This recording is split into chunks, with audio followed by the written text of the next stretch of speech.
All right, so Danna, we're good to go? Yep, people are rolling in. I think that, Welcome, everyone. Welcome to our informational webinar about the graduate program in science writing at MIT.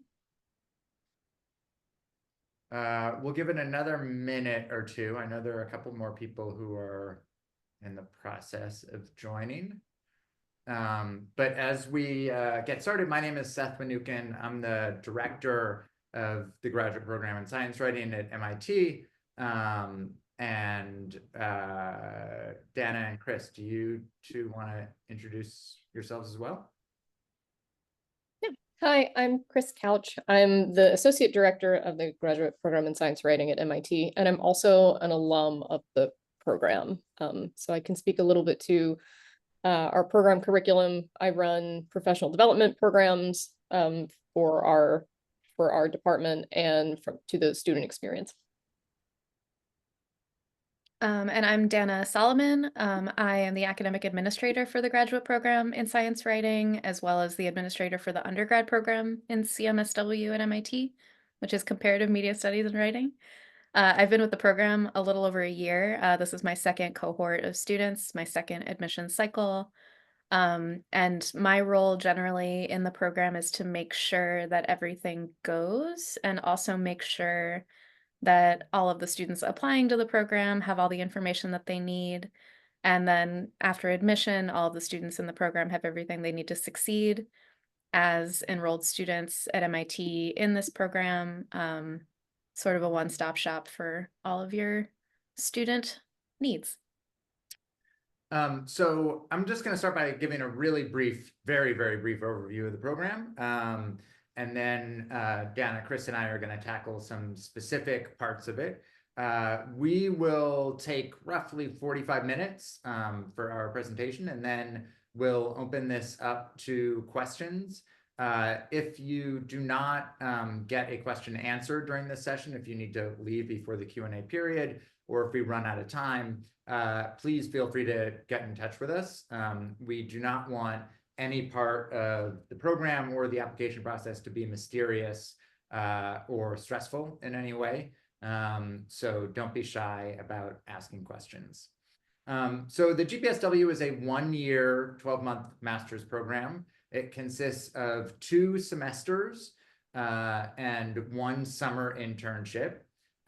It is a residency program, so you do need to be here at MIT in Cambridge to do the program, and it is very, very much a full-time program. In fact, I think a lot of people would say it is a slightly more than full-time program, but it is not something that you can do while working towards another degree or do while you have a job or anything like that. That's oftentimes a question that comes up. And so that's, again, a very brief overview. Danna is going to talk a little bit to start off about the student experience here. Yeah, just to give an overview, as Seth mentioned, it is a very rigorous 1-year program. We really do like cram in everything that we can imagine that you would need to know in your careers into 1 year. And that takes place over the 2 semesters and also during the summer. The expectation is that you are in a full-time internship over the summer as well. Students have a range of experiences in the program. We get a range of students from different types of disciplines and experience in the program, and that also informs what they do during their year here. I wanted to cover just a couple of the frequently asked questions that we get. One is about funding. We frequently get asked about money. We get asked about the cost of the program. As of right now, the program is fully funded. We offer full tuition and fees for all students that we accept into the cohort. That is true for international students and domestic students. That covers your tuition, your fees, your health insurance, as well as a generous living stipend that we expect to cover most of your living expenses. All of your living expenses is ideal. But we always can answer specific questions about anyone's financial situation as well. I also often get questions about what students find the most difficult about the program. which is really the answer to that is the rigor, just the volume of work. It does come as a shock to a lot of students when they get started, but we really do our best to provide as many resources as possible to make the process smooth, make onboarding smooth, get everyone used to the workload, and make sure that everyone succeeds. In addition, we can point current students to a lot of existing resources at MIT that are centralized for mental health care, students with families, unexpected expenses, or situations that might come up during your time. Um, and yeah, I'm sure that you have a lot of specific questions, which you're welcome to ask in the chat at any time, but also, during the Q&A period at the end of the webinar. Anything I missed, Seth? Or No, I mean, we'll touch on a lot of stuff as we go on. No, but I think that's great. So to get started on our curriculum, we're gonna start off talking about our curriculum. Before I dive into that, just to give a sense of the program generally. So this is called the Graduate Program in Science Writing. It is very much a journalism program.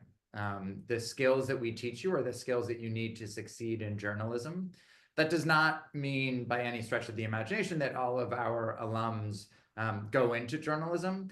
The reason why we focus on journalism is because we found that the skills that you will learn there translate really well into other potential science communication jobs that you might seek. But the reverse is not always true. So the skills you need to succeed in a communications job are not necessarily going to give you the training that you need to succeed in a journalism job.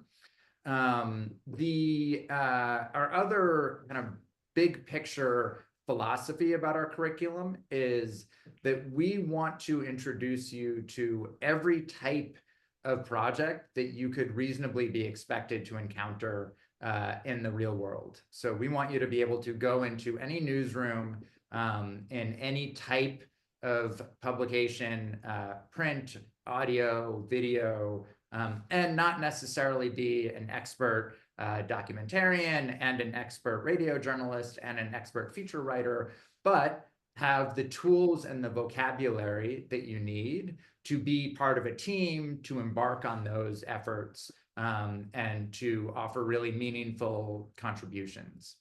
Another very general comment is that our overall philosophy is that we are going to teach you what has worked for us and what has worked for the other instructors, and I'll talk about our instructors in a bit.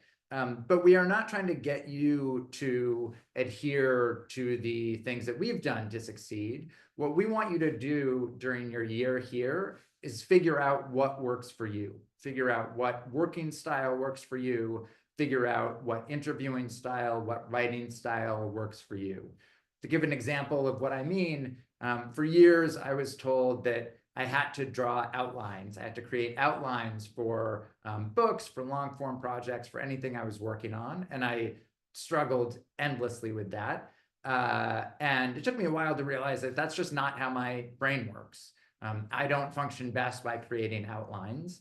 There are a lot of people who do, but I was able to identify a method of working that works for me. And so what we want you all to do while you're here is identify what works for you and put you in a place where you can succeed and be confident going forward. The way our curriculum is taught is a little bit atypical. So GPSW students take 3 out of their 4 courses together each semester. But courses in this framework is really a bit of a misnomer. The majority of the program is taught through 2 seminars called the Advanced Science Writing Seminar. In the fall semester, that counts as 2 full classes, and in the spring, that counts as 1 class. And those seminars are divided up into modules. So in the fall, you have news writing, data journalism, investigative journalism, podcasting, and op-eds. And in the spring, you continue news writing. You have a long section on the essay, and you continue with data journalism. There's also, we do a module on race and equity that stretches over both semesters as well, and oftentimes is built into one of the other modules. Those modules are not taught separately from each other. So if you have 10 class sessions in news in the fall, those might be divided up into, you have 4 news sessions to start, then you have 3 classes that might deal with podcasting, then you might have 2 more news classes. And we do that both because we want to give you time to work on assignments, but also because we want to try and simulate the type of experience that you might have in the professional world, where you're going to be dealing with competing deadlines and competing requirements. With the exception of the people you see here, and one other person who I'll talk about when we get to the spring, the program is really entirely taught by instructors who are active working journalists. I'll talk about all of those modules individually as we move forward, but that's something that we also feel is really important. Journalism is a field that changes so rapidly that we feel like it's really, really crucial that the people we have teaching our students be actively involved in the day-to-day process of creating journalism. In the fall, one of the biggest, actually the biggest module is the news writing segment. And Chris teaches that. So I'll toss it over to Chris and you can talk about that and the other module that you teach in the fall. So the news writing module in the fall is by far the largest module among the things that we're teaching in fall. It counts for about 40% of the grade for the advanced science writing seminar. It's really designed to give students a pretty broad overview of different varieties of news reporting, whether that's breaking news, second day news, something new type stories, single study stories, those types of things. I teach the bulk of the news segment, but Karen Weintraub, who's a health reporter at USA Today, teaches bits on beat reporting and headline writing and that type of thing. So together, I came from a freelance news writing background. She's from a beat reporting background. With our powers combined, that's our approach to the news segment. Within that segment, and within all the modules in our program, we really encourage students to try and sell their work if they're comfortable doing that. So the way that we deal with freelancing is once a student has finished a project for us, once they've received their final grade on it, we will help them sell anything that they do in the program. So students who come in will always have like their own private individualized freelance advisor. And we've been really successful with that. In the past year, students have sold news stories in particular to places like Boston Globe, Sky and Telescope, Ars Technica, Wired Magazine, Smithsonian Magazine, Environmental Health News, lots and lots and lots of places. And that's been really, as an instructor, that's been like really thrilling to just see my students write a thing in class and then see it out in the real world. The news curriculum fall semester is 4 news stories that students complete. The last one they're required to pitch. So it's the only one that you are required to. The way that we do that is we have 2 pitching partners every year, and we split the class down the middle. 50% pitches to one partner, 50% to the other. This year, our 2 pitching partners are Environmental Health News and Smithsonian Magazine. And so students are currently in the process of pitching news stories to me. They'll write them and file them, and then they'll pitch them to whichever respective publication they've been assigned. And hopefully, usually those publications buy at least a couple of our students' work, and those are paid assignments. Everything that we do freelancing-wise is paid. Seth frequently says that our goal is to have you walk away with more money than you came in with. So that's the news segment of our curriculum. I also teach a different segment called the lab experience, which is really a field reporting class. And it is my favorite thing to teach. I love teaching the lab experience. The lab experience requires students to pick 2 labs at MIT, and they must be labs that are outside of their area of expertise. you spend 6 hours each in each lab, and then you do a profile of a person or people within one lab and either a explainer or a news feature from the other. I love field reporting. It's been a huge part of my journalistic career prior to teaching here. I love reading these projects. Students in the past few years have gotten to do all sorts of cool things. We've had reports on MIT building new spacesuits. We've had students be able to go out on marine research vessels. When I was a student, I got to participate in a brain experiment because I covered a brain computing lab. We had a student who was in the gravitational waves lab the year that gravitational waves were discovered. Those projects are always delightful. Again, we encourage students to pitch them out once they're completed. Students are allowed to be in labs. If you don't want to be in an MIT lab, that's fine. We can make an exception for another research institution or private laboratory, provided that they fit the parameters of the assignments. Does that cover itself? Yep.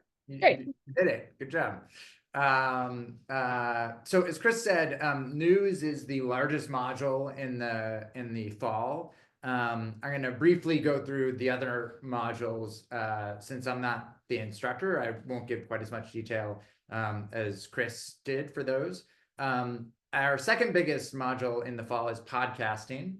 Podcasting is taught by Cynthia Graber, who is the co-host and co-creator of the podcast Gastropod, a very, very successful podcast about the science of food.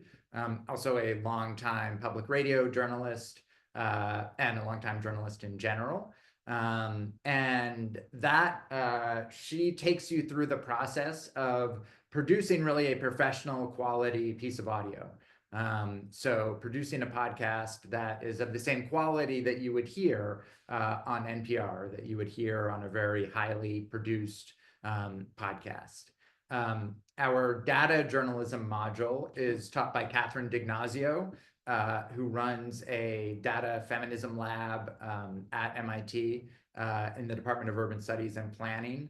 My one reservation about that is that Catherine is always the instructor that gets way, way higher ranks than I do in terms of how much students love her.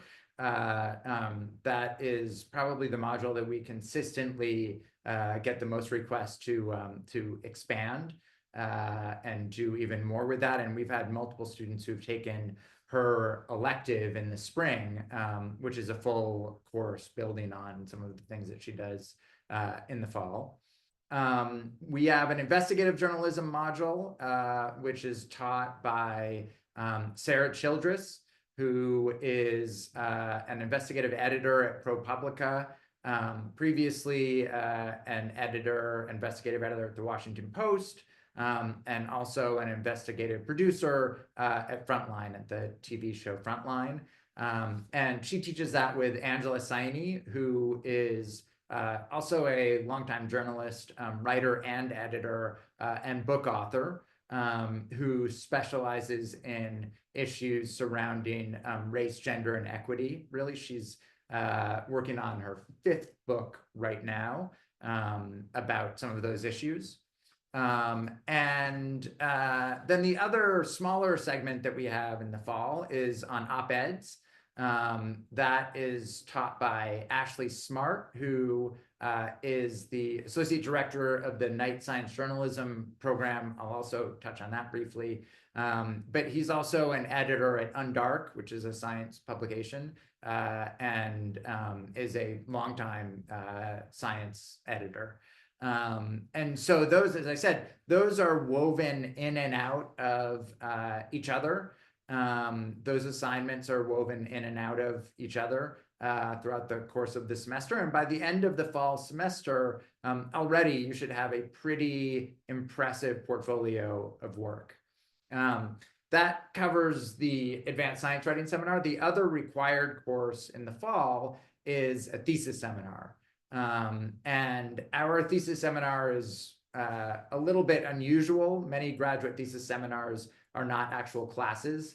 It's just an indication that you're writing a thesis. For us, it is an actual class. And in the fall, it's divided into two parts. One part is a feature writing module called narrative nonfiction. That's a 2,000 to 3,000 word feature story. And Karen Weintraub, who again is a USA Today reporter and an author, longtime journalist, teaches that. And then the thesis seminar portion of the thesis seminar, where we start working on your capstone project for the year. The thesis in the GPSW is a 6,000 word piece, typically a 6,000 word feature type piece, but it does not have to be a feature. It can be 3 2,000 word pieces, like a series of articles. But that's something you start working on in the fall and is completed literally at the very end of the academic year in May. That's when we have thesis day and everyone presents their theses. We have funding for our students, in addition to the funding that you receive as part of the program, for you to travel to do thesis research. And at MIT, January is something called IAP. It's independent activities period. There are no classes in January. And so most of our students travel in January to do thesis research. We've had students go to Hawaii. We've had students go to New Zealand. We've had students go to Palau. We really have had students go as far as you can go around the world. The only real limitations we put on you are no war zones. That is not something that we can let you do, but apart from that, we really want to work with you to find whatever is most interesting and exciting for you. The thesis seminar in the fall works on really narrowing down, honing your topic, and starting work on your topic. And in the fall, everyone is also assigned a thesis advisor. And the thesis advisor is someone who works with you on your thesis on a one-on-one basis, starting in the fall, going right up to the end. And thesis advisors oftentimes are people who are in the program, sometimes are people who are not in the program. If there's a student working on a project that we think might be a particularly good fit for a journalist who is not teaching in our program but has a certain area of expertise, we will do our best to go out and hire that person to be a thesis advisor for that person. I'll touch briefly on the spring semester, which, as I said, the Advanced Science Writing Seminar continues. It only is one class worth of material in the spring. And the main new module that is taught in the spring, in addition to the continuation of some other modules, actually two main new modules. One is the essay, a lengthy section on the essay taught by Alan Lightman, who is an essayist, a physicist, an author of both non and nonfiction bestsellers, was the first person to be tenured in both the sciences and the humanities at MIT, an incredibly accomplished writer and one of the people who helped found the program. And then there's also a digital journalism module in the spring that focuses on both some really short form forms of journalism, but also ways of promoting your work online, issues that come up and dealing with things online as opposed to writing for more traditional print publications, regardless of whether or not those publications actually appear in physical print or online. The thesis seminar also continues in the spring. And that's really working on sections of your thesis and working through thorny issues or problems you might be having. And then the third class that's offered in the spring is a documentary film class. That is, as of this year, divided into two parts. One is working on very short form videos, like TikTok videos. And that's taught by Kelso Harper, who is also a graduate of the program and right now produces TikTok videos and short form video content for Scientific American. And then the other part of that is a more traditional kind of documentary film section where you're producing content that is of the quality like what you would see on a show like Frontline or Nova or a documentary piece on CNN. Really professional quality video work. You work with professional equipment, you work with professional videographers. That's also a really fun and interesting segment, usually taught by Tom Levinson, who is a Peabody winning documentarian and author, and another professor in the program. So that's a very brief overview of our curriculum. One thing that we emphasize really, really heavily throughout our program is advising, is individual advising and mentoring, both on the part of the faculty who are here and our instructors, and also through mentoring. And Chris is going to talk a little bit about our alumni mentoring program, and then also about the work she does with professional development. Yes, in just a second. Danna wants to jump in and talk a little bit about electives. Yeah. Just so we can cover the full curriculum. I'll come back to that, Danna. Oh, okay. Yeah. All right, let's talk about advising them. So advising and professional development and mentoring is an incredibly huge part of our program. I can't emphasize that enough. Just for clarity's sake, the sort of temperature of our program, we're not a weed out program. We're not a competitive program. Once students are in, our cohorts are typically about 8 students. We want to know you individually immediately, and help get you from where you start to where you want to go. Everybody is on the same team. We are all helping each other. That is very much the spirit of our program. Along those lines, advising and mentorship starts super early. It starts before you ever arrive on campus. So from the time that students accept the offer, we are trying to figure out how to match them up with an alumni mentor. Alumni mentors are usually in the area that the student wants to be in professionally. So if someone comes in and says, hey, I really want to be an investigative climate writer, then we would try and pair them with an alumni who is doing that. Or if someone comes in and says, you know, I really want to be in multimedia production, we would try and do that. Really early in the curriculum, we start doing one-on-one professional development talks. So those are really informal chats where you sit down with me and talk about what you like, what you don't like, where you want to go in your career. Some students come in and they have this very laser focus, and that's great. Other students come in and they have no idea what they want to do, and that's also great. There's no wrong answer on it, but we want to really get a baseline from sort of immediately after you're on campus so that we can figure out how to put the most relevant opportunities in your way during the short 9 months we have you on campus.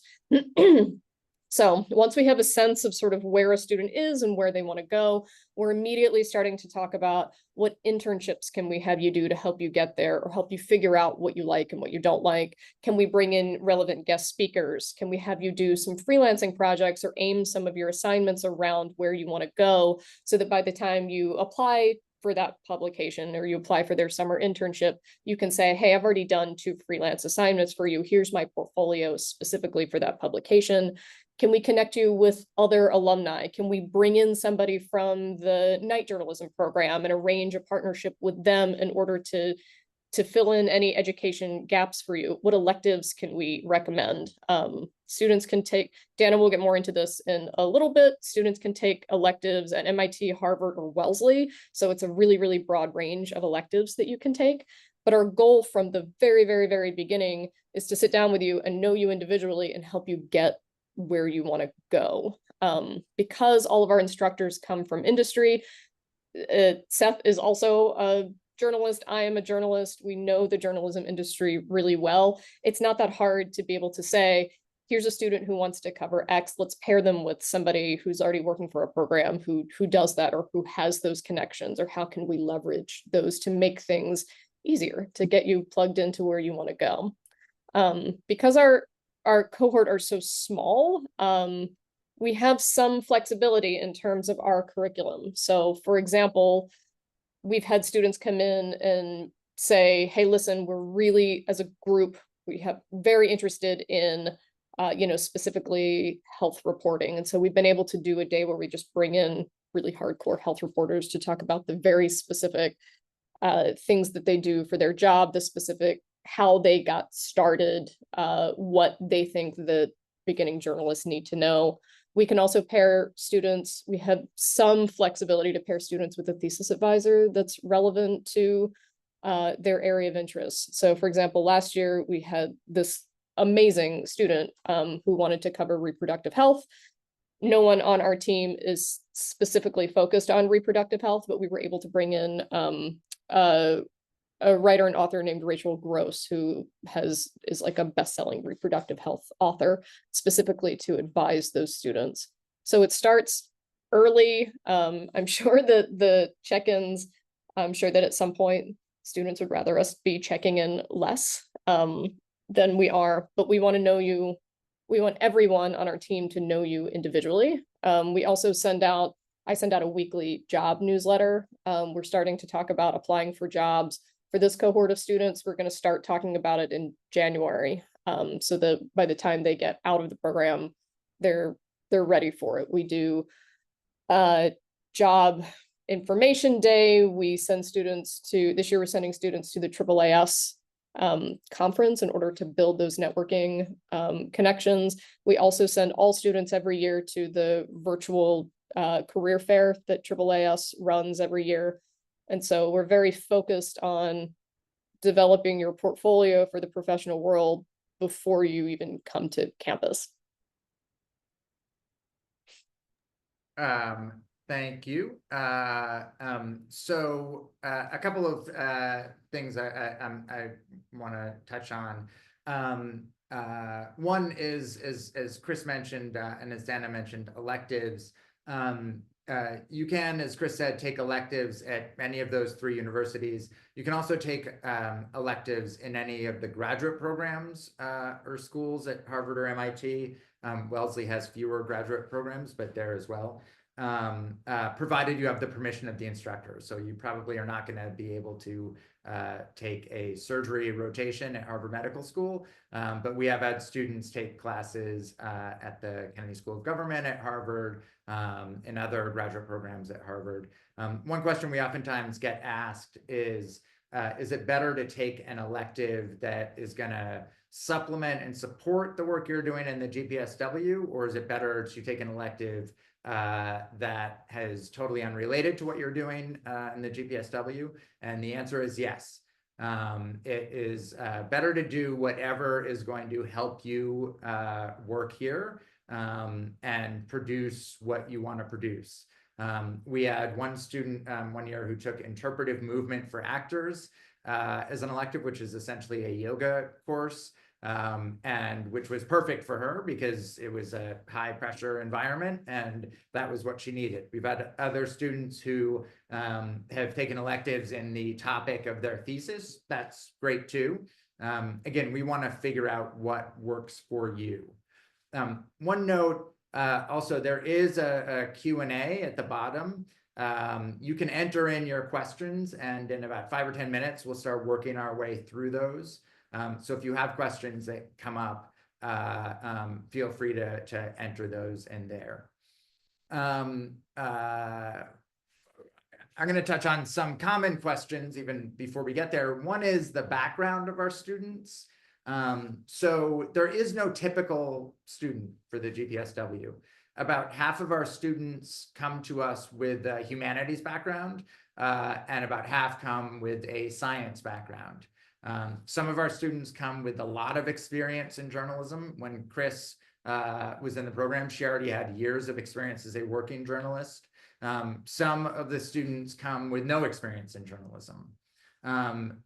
We are able to work with all of those types of students.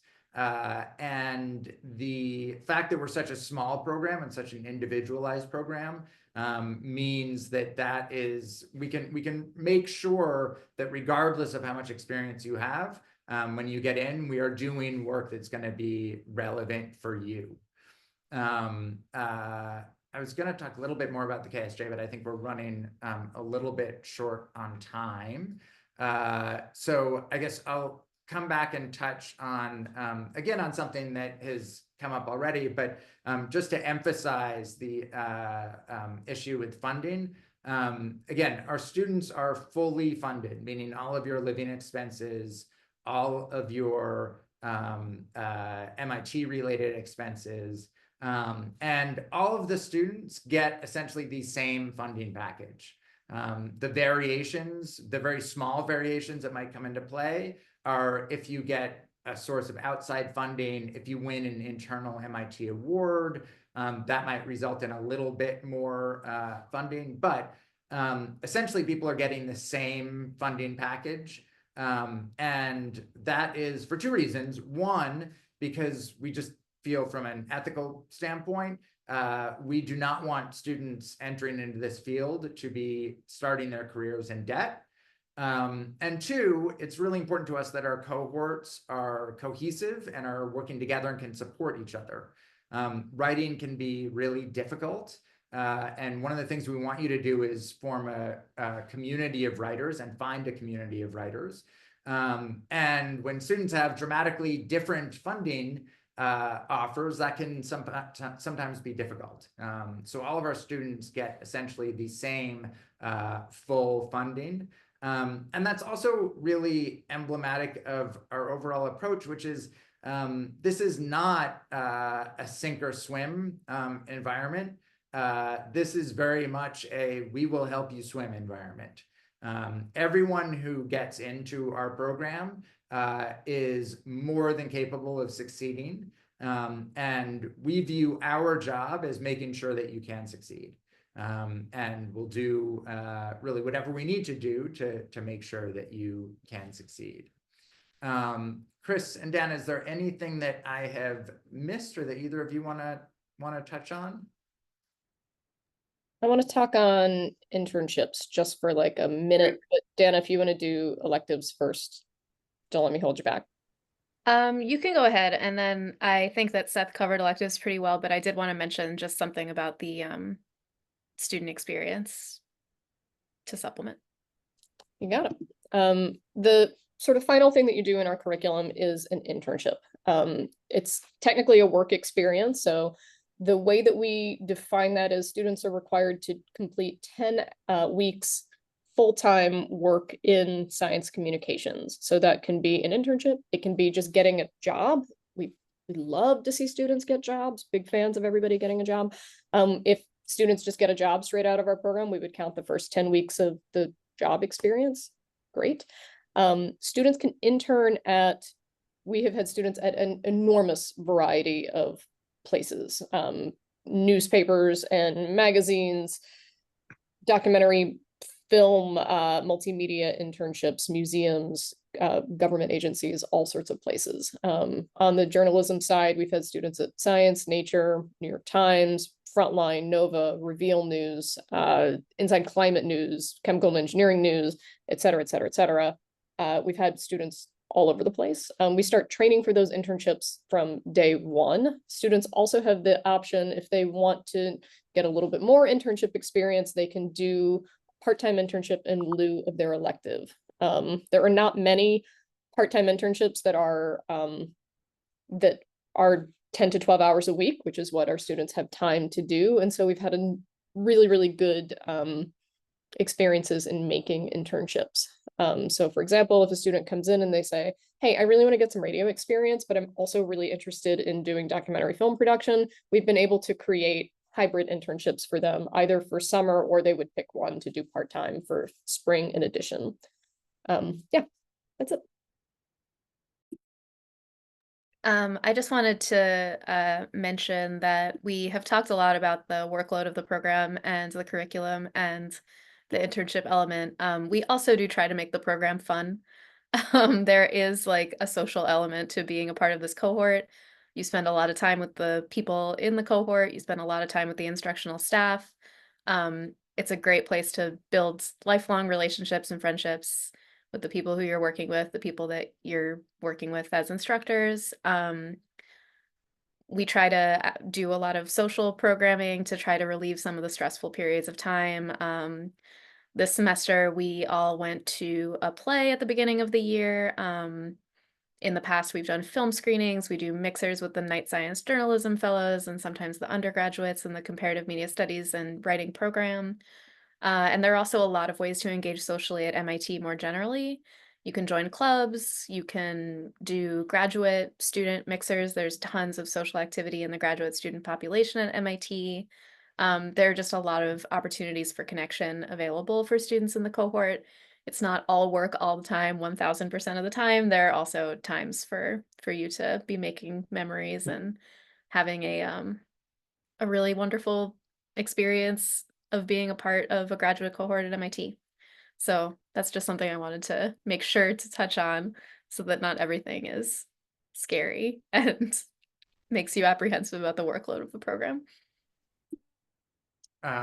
Great, thank you. And yes, that is very true. And Danna does an amazing job of making sure that the program is fun, in addition to being challenging, and fun in a challenging in a fun way. So I'm going to start working our way through the questions. Again, if you have a question, instead of putting it in the chat, put it in the Q&A. There's a Q&A tab at the bottom of the screen, and I'll read them as I go. And Dan and Chris, if you want to jump in at any time, feel free to. The first question is about people. If you've never worked in journalism, what are the best writing samples to include with your applications? For instance, could essays, fiction, etc., be helpful to show how we can marry science and a story? That's a great question, and one we get all the time. What we are looking for in the applications in general and in the writing samples specifically is your ability to translate science for a public audience. We have had many, many applicants who have written writing samples specifically for the application.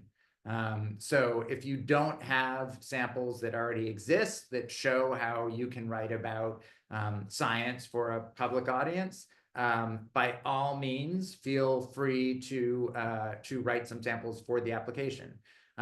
Those do not need to be news stories. You don't need to go out and interview someone, but they should be a piece of work that shows your ability to take a scientific topic and write about it in a way that someone who's not an expert in that field can understand. Fiction would not be a great way to show that. Essays could potentially. It obviously depends on what the essay is about. But essentially, we're looking for you to show us the type of work that you aspire to do, and you aspire to do better when you leave. Can I add something real quick? In the application, there's also a portfolio section. And if you have other things like fiction writing, video material, short form, like other forms of expression and, writing that you want the admissions committee to see, the portfolio section is a good place to put that stuff. It's also a place where you can put links. So you can put a link to an online portfolio, a personal website, YouTube channel, anything that you would want the admissions committee to consider while they're looking at you holistically as a candidate. So that's an option if you want us to see your fiction. I also add that we're a journalistic program, so the more clips can demonstrate journalistic skills, I think the easier it is for the admissions committee to assess that. We have a section on our website that says clips and stories. That's what we're training people to be able to do. So the more that candidates can demonstrate that they have journalistic skills, the better, I would say. So there are a couple questions about how many people apply and how many people are admitted. We admit 8 students a year. That is our goal. We do not admit more students than we can fully fund. So we do not assume that anyone that we admit is going to turn us down. Unlike some programs, we don't admit a higher number expecting the yield to be less than 100%. And then if someone ends up not going to the program that we've admitted, then we go to our wait list. In recent years, like this year, all 8 students that we admitted ended up coming. That's not always the case, but oftentimes it's almost always between 6 and 8 students that end up coming. So there are occasionally a couple of spots on the wait list that do open up. There's a question about the GPSW and the Knight Fellowship. The Knight Fellowship is a year-long mid-career fellowship that is also at MIT. And the question is, because the deadlines are at the same time, does it impact your application if you were to apply to both? The answer is no, but also those are meant for 2 very, very different audiences. The Knight Science Journalism Fellowship is something that our graduates should be applying for in 5 or 10 years. That really is for people with significant professional experience working as science journalists specifically. And our program is more for people who do not have that experience specifically in science journalism. There's a question about the writing samples. Again, would it be acceptable to submit some that combine specific science topics along with health policy? And then that question says, you talked about starting networking and job talks in January. Could you speak about what this looks like for international students and if you had students who were able to have their visas sponsored? So I think we've covered the first part of that about writing samples. The international student question is a great question. We are very eager for international students, and we are a STEM graduate program, which means that our students are eligible for 3 years of work visas after they graduate from our program. As of right now. Sorry, just to clarify, it's 3 years of optional practical training. So Right. it's not Right. it's not a work visa. visa. Yes. I knew as soon as I was saying that I was going to get corrected. So thank you for that, because I did not remember what OPA stood for. But that is the only slight asterisk there is that is obviously dependent on what US federal policy is. But as of right now, our students are eligible for 3 years of that professional training visa that qualifies them for that professional training after they leave the program, which means that you would not need an additional work visa to have a job in the US. After that time, we in our experience, it can be a challenge for students to get a work visa from an outlet, because that takes a lot of work on the part of the employer, but it is not something that is impossible by any means. We also have a centralized office at MIT that advises all of our students and recent alumni on their options in this area.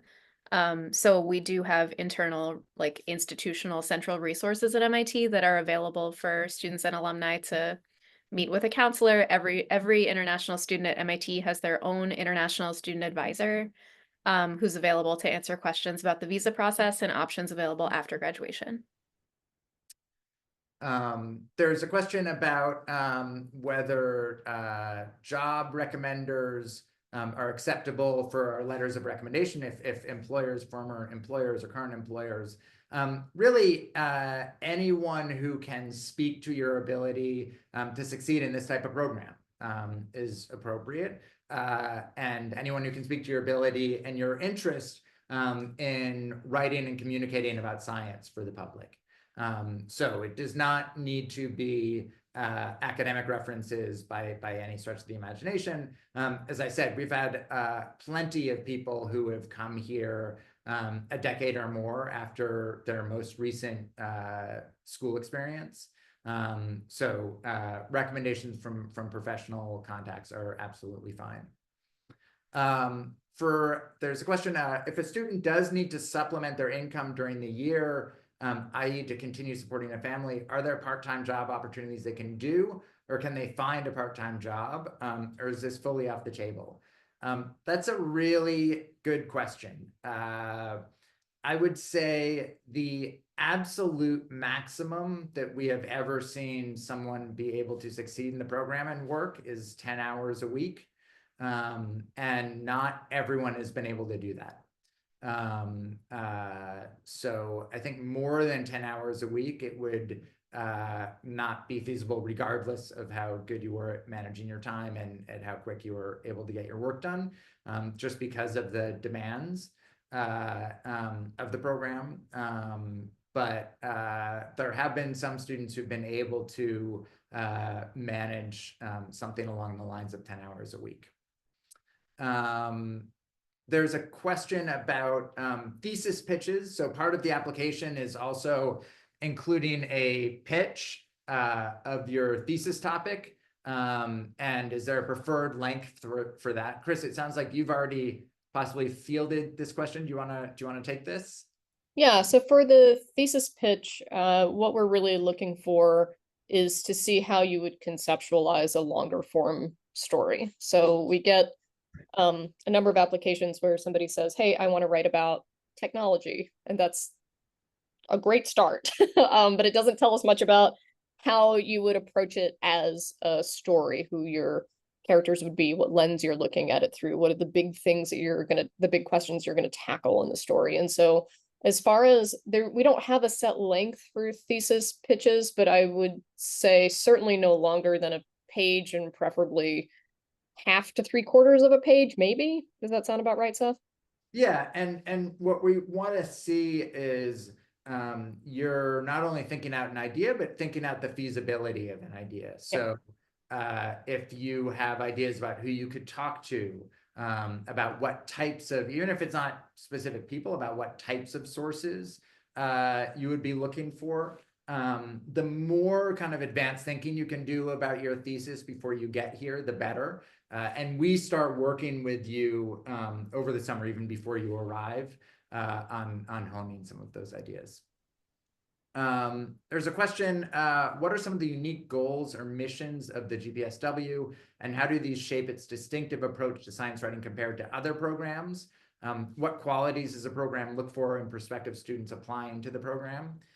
So I think a couple of unique things about our program. One is very clearly the size. We are a very small program. We have a higher than 1-to-1 instructor to student ratio. We have more instructors and advisors than we have students by almost a factor of 2-to-1. In fact, that's something that makes us very distinct. The other thing that I think is distinct is our emphasis on long form writing. And that has historically been a big focus of our program, and continues to be a big focus of our program. So I would say those are two of the things that do make us unique.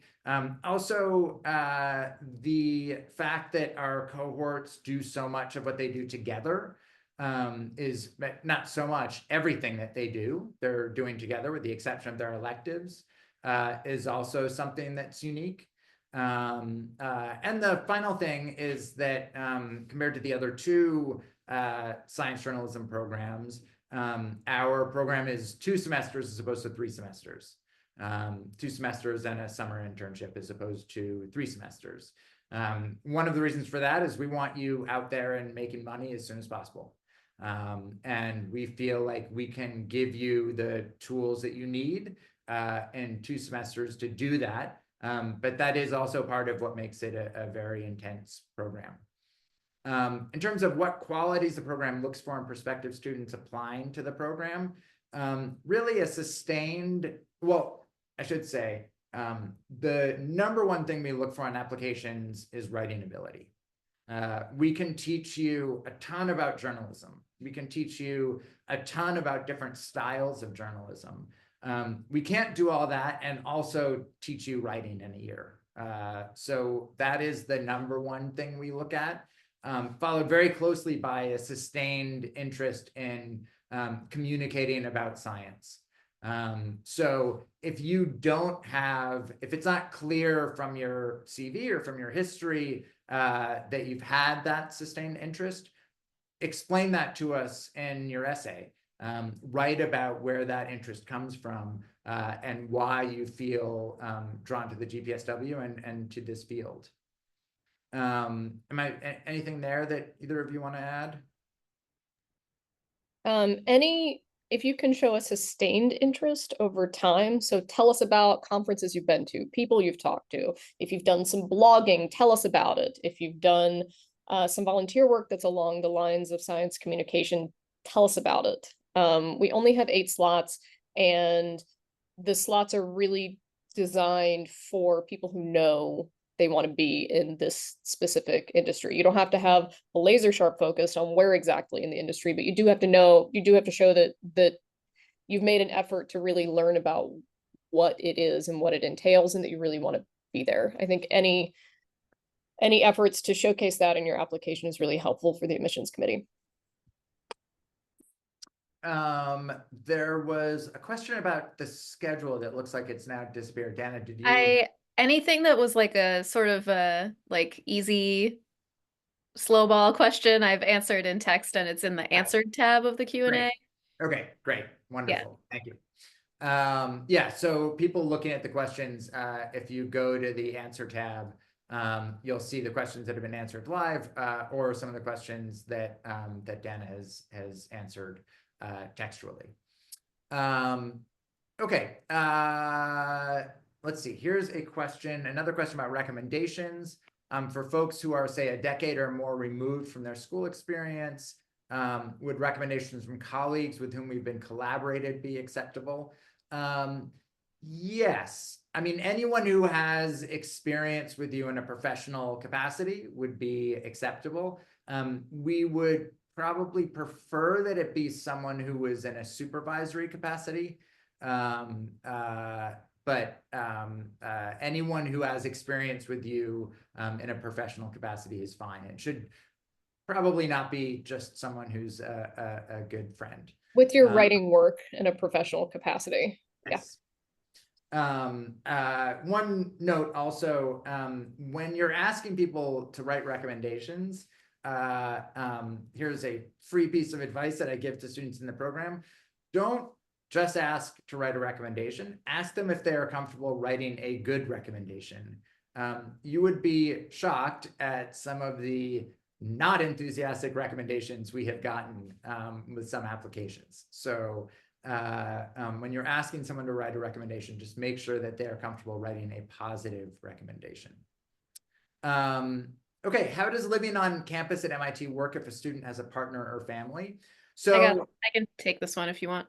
Sure. Yeah, that's fine.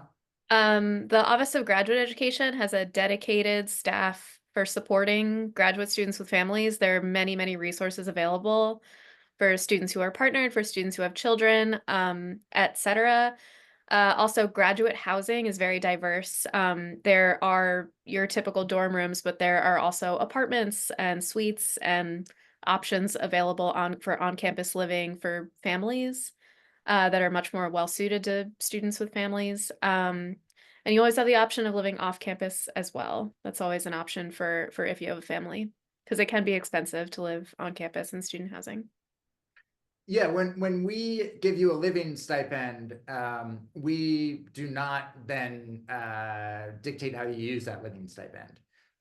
So you are most definitely not required to use that to live in on-campus graduate housing. I would say our students, there's typically a pretty good mix of students who live on and off campus. There are advantages and disadvantages to each. And when you get in, we can talk through some of those. But we have had families, people with families who've been part of the program in the past. Do we accept students with a communications degree at universities outside the US? And where can I find the requirements to apply? So if you go on our website, which is SciWrite, SciWrite.mit.edu, you will see a tab that says apply that has all of that information. You do not need to have graduated from a university in the US to apply. That is not a requirement. I've noticed some graduates have gone on to write nonfiction books. Is that something we can share as an ultimate goal versus solely journalism? Absolutely. That is absolutely something that you can both share as a goal and that can be your goal. That is a very explicit goal for some of our students. Chris and I have both written nonfiction books. A lot of our alumni have written nonfiction books. We love it when our alums go on to write nonfiction books. And we have classes, specifically classes I teach in the thesis seminar, that deal explicitly with book writing. Okay, there's a question. I'm also interested in the differences between seeking training for nonfiction science writing and training for science journalism specifically. So I'm not entirely sure I understand this question, but maybe it's like the difference between working in a lab and writing writing that would be more typically done by like a public information officer. As I said at the outset, we believe pretty strongly, and in fact, experience I think has shown it to be true, that training students for journalism offers the type of training that you would need to succeed in any type of nonfiction science writing environment. Chris, do you have any thoughts about that you want to add to that? Yeah, I mean, I think journalism is a very specific branch of nonfiction writing. It's a good training ground to do whatever you want, though, in nonfiction, I would say. So many of our students might not go into an explicitly journalism role, but might work in communications or in museum exhibit design or in multimedia or in a really, really wide variety of places. Game design. I did my internship in game design, which was delightful. And so, yeah, it's a little bit tough for me to parse the question, but the skills of journalism are very transferable to sort of any variety of science nonfiction writing you would want to do. It's a really good basis to build on. So there's another question. May we visit campus and sit in on a module session class this fall or springtime? Once you have been admitted, yes, absolutely, you can come and visit. We typically do not allow just anyone who's interested in the program to come and visit because it is such a small, intense program. And that can be distracting if we're constantly dealing with visitors. But absolutely, once you have been admitted, we would love to have you come and visit a class and talk to students, talk to alums. We do not want you coming to the program with feeling uncertain about any aspect of it. We want you really to come in having every question you could possibly have answered before you get here.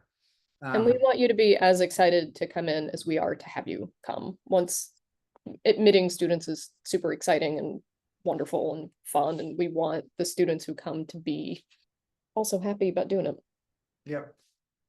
There are no more questions in the Q&A. I have a couple of things to wrap up, but so this is just a warm up. There we go. If people do have more questions that you would like answered, now is your time to get those into the Q&A. Maybe here, Chris, do you want to handle this question? Yeah, so the question is, how would you suggest best differentiating the supplemental essay from the graduate application supplement, given that both prompts speak to an applicant's background and experience? Yeah, that's a good question. So I think for the goal of both of those pieces of the application is just to let us get to know you as a person a little bit, and also to showcase how you would write about yourself. And so both of those are pieces of writing. They are considered, I would say, in equal measure with the writing samples that you submit. As far as differentiating between the two, that's a good question. I'm not 100% sure. don't have the application in front of me and can't see what each of the individual prompts are. Danna, you want to jump in on that? Yeah, I'm actually pretty sure that we have the statement of objective and the supplemental essay and the writing samples. I don't think that there is a graduate application supplement. I'm pretty sure that there's not. So email us. Oh, okay. Yeah, there's a statement of objective and a graduate and a supplemental essay, and those have explicitly different purposes. The statement of objective is really what you want to get out of your experience of the program. Like, what is your career goal? What is your goal of learning about science writing? And then your supplemental essay is a little bit more about your background and experience and like more contextual information about like your less about your kind of objective and goals and more about just more context about you as a person and what kind of drove you to be seeking those goals. Does that make sense? Yeah. Yeah, I think that's great. There's a question about how many people apply to the program on average. And the person who asked that is correct. I meant to answer that before and did not. It really depends. Last year we had over 80 applicants for 8 positions. But I would say typically somewhere between 60 and 80 applicants. That's pretty typical for us. It has definitely gone up since we have been able to fully fund all of the students. So we anticipate it will be on the higher side of that. But another note I wanted to make is that we oftentimes have students who apply more than once. And it is not at all unusual for students who either did not get in or were waitlisted 1 year to be admitted in another year, especially if they talk to us and we give them some concrete advice about things that they might do, and then they go and take that advice. We have one of the students who's a member of this year's cohort had applied before. We gave some advice on things that could improve the application surrounding getting some more different types of experience, what type of writing to focus on. And the applicant did that and was a very easy admit this time around. So don't get discouraged or assume that you have no chance of getting in if you don't get in 1 year. So again, for the moment, all the questions have been answered. I'm going to start to wrap up, but if anyone does have any last questions, now's the time to get those in. One last thing I just want to emphasize is that this is, as I said, a 1 year program, but we view our commitment to you as extending way beyond 1 year. We really want our students to be part of the graduate program in science writing community. We have a very active listserv that includes job listings and all sorts of other things. As Chris talked about, we have an alumni mentoring program. We oftentimes at conferences, there will be meetups of our alums. There was just a meetup in Raleigh at the National Association of Science Writers conference of our alums. So that's something that we take really seriously is continuing to be involved with you and with your career after you leave. And we want you to succeed not only the year after you leave or 2 years after you leave, but 10 and 15 and 20 years after you leave. So Chris and Danna, is there anything else either of you would like to touch on? I think this was pretty comprehensive. One last thing that I want to mention is that many people get in that don't think that they'll be able to get in. I certainly, when I applied, thought there's no way I will ever get in, and was so confident in that I actually planned my wedding for the second day of class. Don't do that. But if you're on the fence about applying, don't rule yourself out. The experience of applying is good experience too. One note about that, actually, about applying, there is a fee for applying. If that presents a financial hardship for anyone, I think, is it $70? It's now $90. $90. Okay. If that presents a legitimate financial hardship for anyone, get in touch with us and let us know. We are usually able to accommodate you. Please do not let financial considerations around the application fee keep you from applying. So if there are no other questions, I think we're going to wrap it up. Thank you. I know there were over 40 people who came. I know spending over an hour of your Friday afternoon in November is a significant commitment. So I hope you felt like you were able to learn about the program and learn everything that you wanted to know about the program. If something comes up, if you think of a question that we did not answer, get in touch. Come to our website and send us an email, and we will get back to you. We really, as I think we've all emphasized, we want everyone involved with the program to feel comfortable and to feel confident in what they're doing. And we want to do everything we can to make sure that that is what happens. So yeah, if that's it, thank you. And Danna and Chris, once we end, do you want to stick around for a second once we end the webinar? Great. All right. Thank you, everyone. I look forward to seeing all of your applications.